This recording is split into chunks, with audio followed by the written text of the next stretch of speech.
وصفتنا لليوم أسهل وألذ مكرونة باللبن، ممكن تجربوها بطريقة جدا سهلة وجدا لذيذة.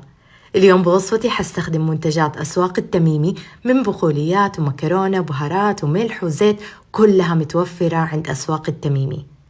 وفي القدر حنزل لي شوي من الزيت وأضيف عليها البصل، أضفت عليها اللحمة المفرومة وقلبتها، بعدها نزلت عليها ملح من أسواق التميمي، وكمان حضيف عليها البابريكا والزعتر البري وشوية من صلصة الطماطم وأخليها تتسبك.